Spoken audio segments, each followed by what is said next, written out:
Guys, magluluto po ako ng simpleng pang-ulam. Wala na po akong maisip na recipe kung di ito lang. Gagawin ko po itong crispy fried butterfly shrimp. Ang ginawa ko po, nilinis ko muna ng hipon, inalis ko ang mga dumi niya sa likod. Hinila ko po iyon, ginamitan ko ng toothpick. Pagkatapos guys, ayan ginagawa ko. Ginugupit ko ang likod, tapos hinihiwa ko ng kutsilyo para magmukha siyang butterfly. Tinapos ko po munang gawin lahat yan. Malinis na po ang hipon guys. Ayan, tas isinasalansan kong ganyan.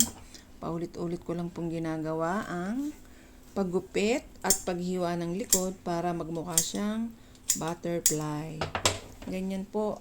Hanggang matapos po ang aking paggupit at paghiwa, sinalansan ko po ng maayos para po ito ay titimplahan ko. Nagtimpla po ako ng pamintang durog. Ilagyan ko po ng iodized salt. Pagkatapos po ng iodized salt, nilagyan ko rin siya ng konting pampasarap, pampalasa. Ayan po, nilagyan ko ng pampalasa.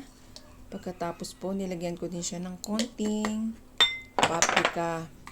Pinagsama-sama ko po yung mga panimpla na yan para po yan ang aking ilalagay sa butterfly. Nagbati po ako ng isang egg para po ito ay pang-babras ko sa aking crispy butterfly shrimp. Ayan, binabati ko po ang itlog. Pero wala na po yung timpla. Binudbudan ko na po ito ng aking pinaghalo-halong paminta, oyster, yung iodized salt, konting pampalasa at paprika. Nilagyan ko po ang harap ng hipon. Pagkatapos po binaligtad-baligtad ko rin ito para malagyan din ang likod. Nilagyan ko po siya ng timpla. Paulit-ulit ko pong binudburan ito at minasa-masa ng konti para lumasa.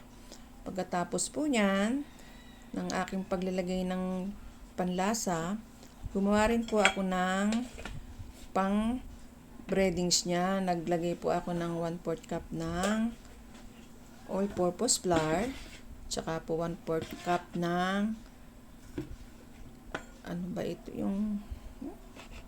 naglagay po rin po ako ng cornstarch. Pinaghalo ko po ito at nilagyan ko po ng konting pampaalsa.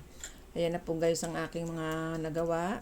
Tapos ibinras ko po ang binati ko pong itlog isa-isa sa aking hiniwang mga hipon. Nilagyan ko po sila isa-isa ng binating itlog para po pag nilagyan ko siya ng cornstarch at flour ay kumapit.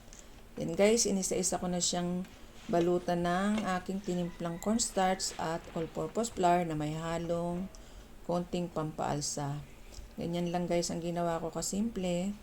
Pagkatapos, nung matapos ko na ito, ayan na guys paulit-ulit ko lang ginawa hanggang matapos ko na siyang balutan ng cornstarch at flour. Ganyan guys ang ginawa ko. Ayan na guys ang finished product ng aking binalutan. Tapos nagpainit na po ako ng kawali para po lagyan ko na ito ng mainit. Para po lagyan ko na po ng mantika para po ako ay magpiprito na. Kailangan po hindi masyadong malakas ang apoy. Ayan guys piniprito ko na siya. Salansan ko lang sa isang isa para po maayos ang pagkakaprito. Ayan na po guys. Malapit na po siyang maluto. Bibiling-biling ko lang hanggang ito ay matapos sa pagpiprito. Ulit-ulit ko lang pong ginawa hanggang matapos po ang aking mga minarinade na. Ganyan guys, piniprito ko lang ng ganyan. Napaka-crispy na po at malasa. Alam niyo naman po, pag hipon, napakasarap niya. Ayan na guys ang aking finished product ng crispy fried butterfly shrimp. Gagawa na lang po ako ng masarap na sausawan. Napakalutong po niya guys at malasang malasa. Thanks for watching guys. God bless us all.